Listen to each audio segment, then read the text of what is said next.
I talked a lot of trash. For those 19 years, I talk trash every day. And I go, I don't know if I'm going to come out of this bubble with I thought was some of the best in the world and come out of it and go, maybe I don't know how to do this. Maybe I was just kind of got lucky because of the people I was with. And I had to prove to myself and everybody else, is it worth going to see this guy on WWE? And I would let everyone know I am still the show-stealing guy that will not be outdone. And so far, it has not proven me wrong yet.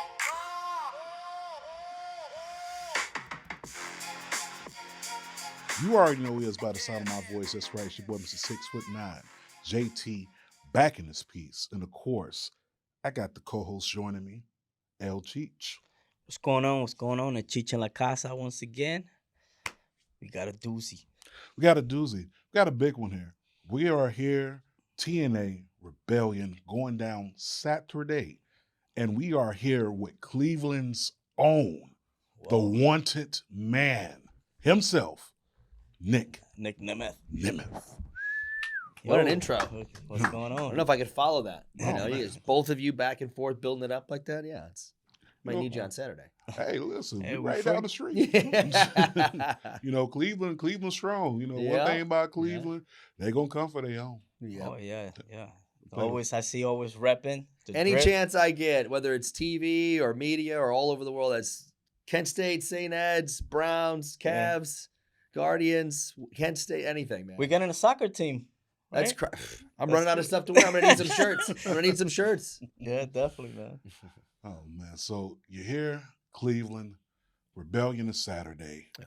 So much going on, so much to talk about, but let's go ahead and kick this thing off right. Right now, you wear a lot of hats. I mean, a lot. You are TNA every Thursday, AMC. Nice. Throw that inside there. You also on Bust It Open. Yes. Oh man, that's what I would like to hear about how that gig came about. Okay. Well, as someone who famously doesn't watch wrestling, I was approached. Why'd they make you? I was approached to come watch. You're like, hey, will you join this? I'm like, don't you guys talk wrestling the whole time? He's like, yeah. I go, well, I famously do not watch, but no, that was a joke. I would say because for the last couple of years in WWE, I didn't love the creative that I was doing. So when people would be like, why are you doing this dumb thing? I'm like, I don't know, I didn't watch, just to lean into a joke. But it is funny because it's easy to get down on yourself and not like what you're doing, so it's harder to watch and enjoy. Now I get to watch several different companies, whether I'm in them or not in them, and watch them and say, oh, I really liked what they did here. I usually go pretty positive on it because it's really easy for all of us, the things that we like. The first thing we want to do is complain about it. So I love Motley Crue, and the last couple of years they've been phoning it in. And when I get talking with Bubba Ray or Jericho, we're just like, oh, these guys, we love them. And it's like, but all we got to do is complain. He goes, you sound like wrestling fans right now. Like, it's because you love it and you want it to be the greatest thing ever. And when something disappoints you, it gets under your skin. So I try and, when we do Busted Open or Off the Ropes with Coach on Wednesdays, Busted Open on Thursdays, and I'm always the first rotating guy that hops in any other day. I love it because it's a chance for like, oh, wow, you know what? I worked with this guy. He's great. Here's what he did. So I love this. And it's you get to speak positively for the most part about people that you look up to, work with, or think they're up and comers. And it's really fun for me to stay with like I watch it as a fan, and then I'll take notes as like an analyst. So you get two different views from me. And then like the team is so rounded out. Like Dave LaGreca, he's so great, and he's such a fan that he watches everything and is into everything and goes with it. Shout out to Bubba Dave. Ray. Yeah, Dave. He started the show. Man, he's a killer. He got a whole knows channel. everything. He remembers it, and we have a channel now because he made something so beautiful and became so popular. It's its own channel. But everybody else is friggin' Mark Henry, Tommy Dreamer, Bubba, and that's just the core four guys. But all of the rest of us are stepping up every step away going, it's so fun to get a different answer from four different people that are all kind of saying the same thing, but we all have it from different perspectives. It's very unique, I think. Right. Man, I love it. I do love that. Shout out to not Sam Roberts. Got to shout him out. No, Sam? Yeah. No, got to shout him out too. And I definitely love what y'all are doing with Busted Open, the SiriusXM, and having that out there, you get a greater reach to the community. Yeah. Wrestling fans get to talk and all that. But let's get more into you. What was it like leaving from where you were, reinventing yourself right here in TNA? having that chance, at what point was it, I'm tired of being Dolph Ziggler? What's cool about that was, it's like I got to a point where I love my coworkers, I love my job, I love everything about it. I don't ever want to stop. And then it's like, well, in this certain category of this company, we can only see you going this far. So it's okay. I have a great job. I have long-term plans to be a producer behind the scenes, but maybe in this world where you have a certain window where you could be taken as a actual veritable threat as a world heavyweight champion, that like, how many years do I have to do that? I got to keep going. So, all right, WWE owns the name. I got to go back to my name and I got to make it count. And when I do the first year bouncing around, I'm going to try and get in the ring with Tanahashi, get to Japan, get to Mexico, get to Europe, and show everybody.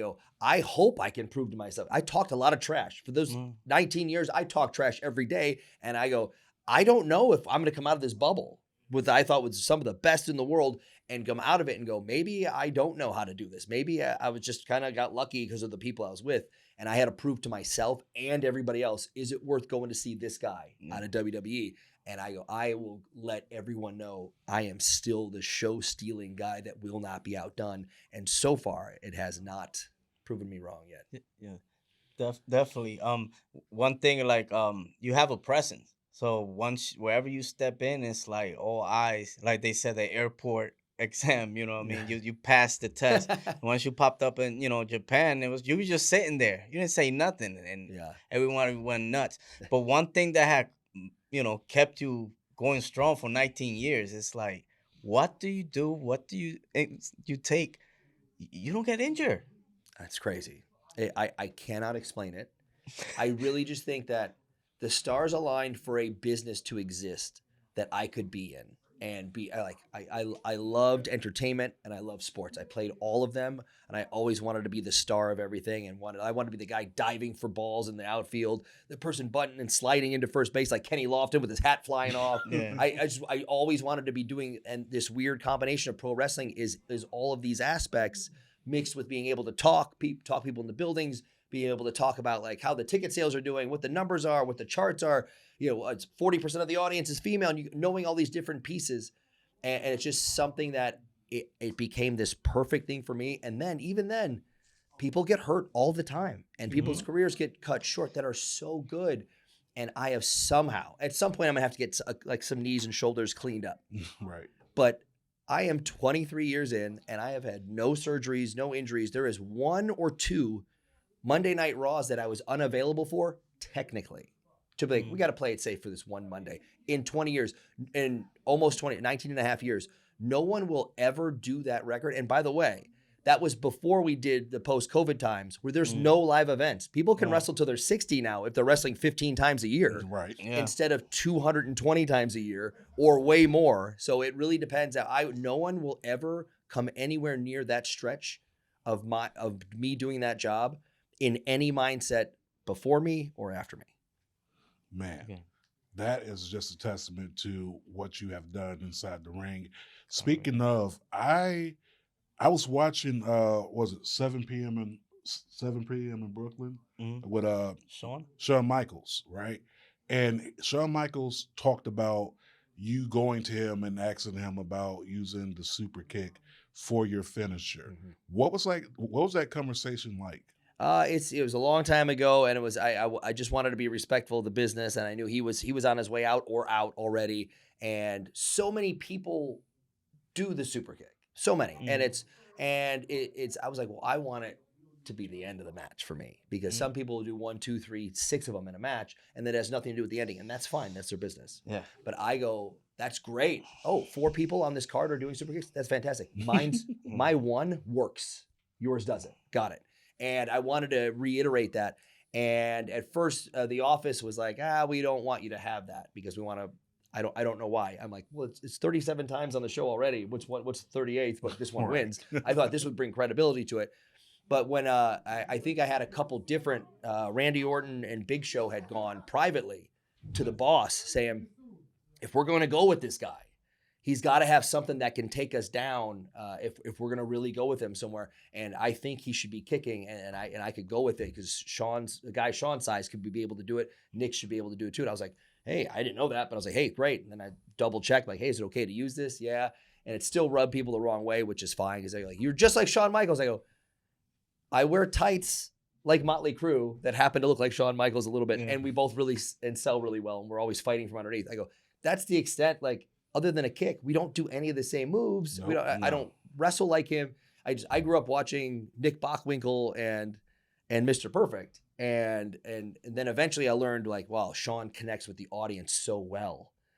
Just looking at his face, it's just like he tells a story like that. I go, then I got into studying him 10 years into the business.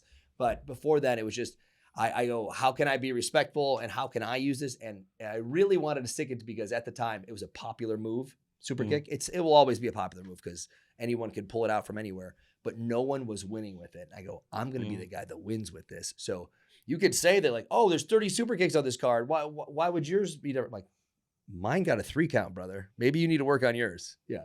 Maybe just tighten it up. Yeah. So like this longevity. So what habits do you have to make you, maintain? Man, I don't know because I was told a couple of times, maybe 10, 12 years ago, to not be so good at bumping for people and to not be such a volunteer to like, I'll do the big thing here. Like, but I don't know another way to do it. So I can't half-ass it. I won't. I tried. I got yelled at. So I was like, I'm going to attempt to take something not awesome.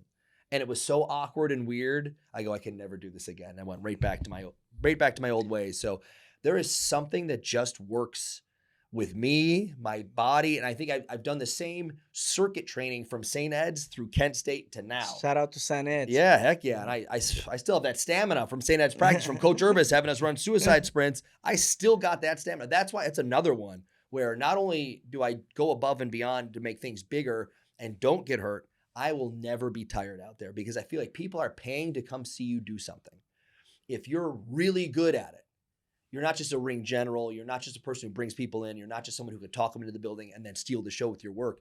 You're someone who will be not tired in any way, shape, or form unless I want you to think I am. Otherwise, if you came to see me deliver, you're not going to see a B+ or an A-.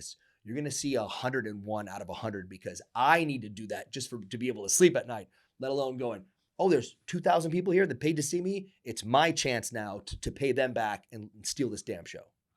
And every chance you did, you definitely did.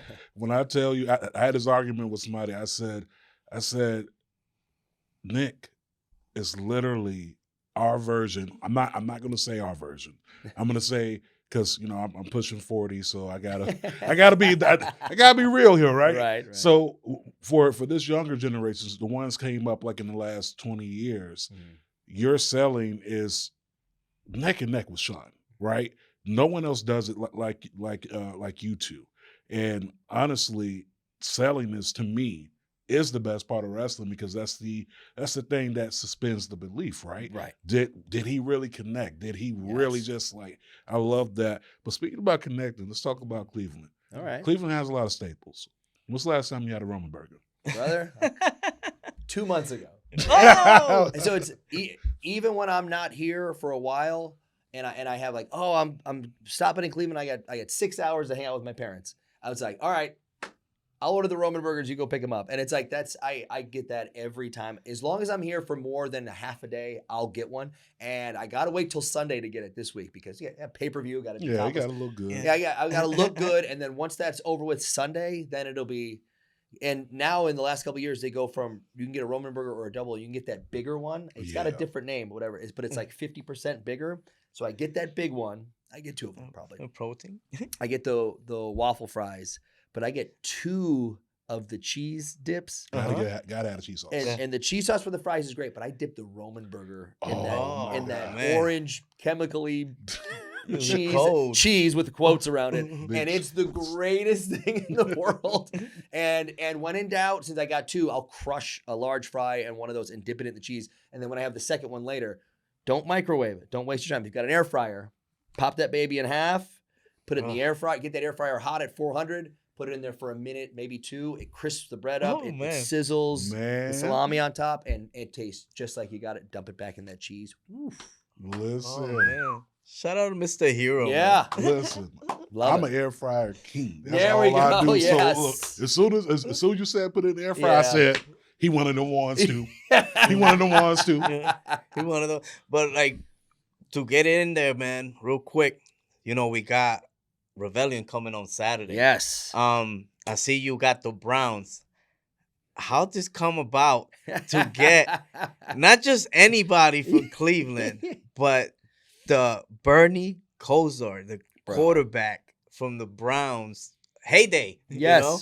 And man, it wasn't no slouch, but God bless him. You know, all the health and tribulation he went through. Now he's looking great. Like, how he end up in your corner, man? Bro, this is something that I just long time ago on social media, we followed each other, and I said some really nice things to him in a message. He goes, one day we should catch a game. And I was like, that would be the coolest thing that could ever happen to me. This is years ago.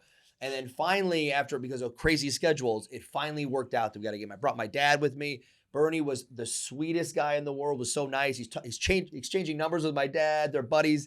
And then in the last couple of years where he's had just ups and downs with some health, my dad's checking on him and saying, Bernie's doing good. I'm like, it's so great to hear. But he's the epitome of Cleveland, like getting knocked down and getting back up. And the heyday of, I was 10 years old going, I'm going to be a pro wrestler one day, fighting in Cleveland for TNA with Bernie Kosar in my corner. Are you kidding me? Like, it's a joke thing that you would say about all the greatest things that you're hoping to do in your life.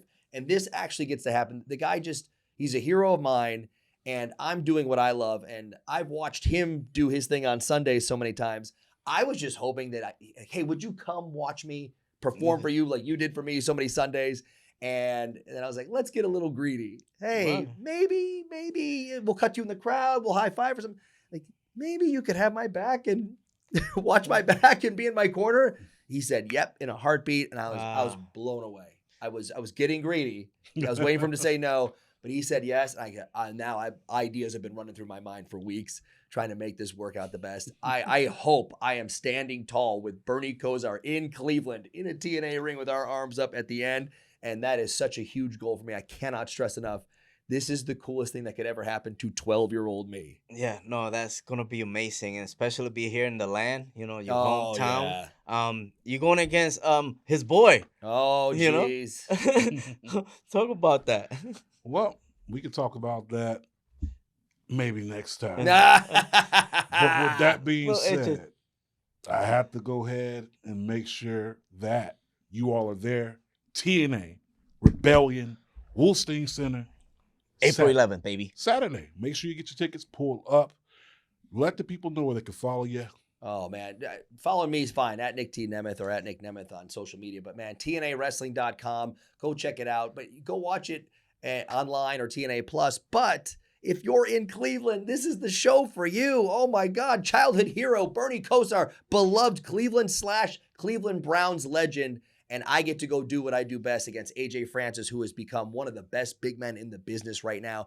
It is going to be an uphill battle for me, but I got Cleveland and Bernie in my corner. I cannot wait. Cleveland, this is for you. This is for you, Cleveland. You heard it first. Marks of Mikes with the legendary Nick Nemeth. Nemeth. The most wanted man. See you there.